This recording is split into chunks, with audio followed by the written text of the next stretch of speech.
అనగనగా ఒక రాజు. ఆ రాజుకి ఒక పెద్ద తోట. ఆ తోటకు కాపలాదారుడు సూరయ్య, అతని భార్య నరసమ్మ. వారు తోటలోనే కాపురం ఉండేవారు. ఒకరోజు ఉదయం సూరయ్య తోటలో తిరుగుతున్నాడు. ఒకవైపున చెట్లు మేసి ఉండడం గమనించాడు. రాజుగారికి ఇది తెలిస్తే శిక్ష తప్పదేమోనని భయపడ్డాడు. తోటంతా తిరిగాడు. కంచె అంతా బాగానే ఉంది. మరి జంతువులు లోపలికి ఎలా వచ్చాయి? సూరయ్యకు అర్థం కాలేదు.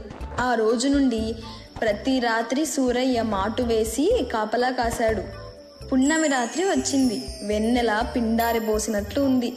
సూరయ్య జాగ్రత్తగా చూస్తున్నారు. ఇంతలో ఒక కాంతి నెమ్మదిగా తోటలోకి దిగింది. అది ఒక అందమైన రెక్కల ఏనుగు. మిలమిలా మెరుస్తున్నది. సూరయ్య ఆశ్చర్యానికి అంతే లేదు. ఆ ఏనుగు తోటంతా తిరిగింది. తనకు ఇష్టమైన ఆకులన్నీ మేసింది. సూరయ్య ఏనుగును నెమ్మదిగా వెంటాడాడు. ఉదయం కావస్తోంది.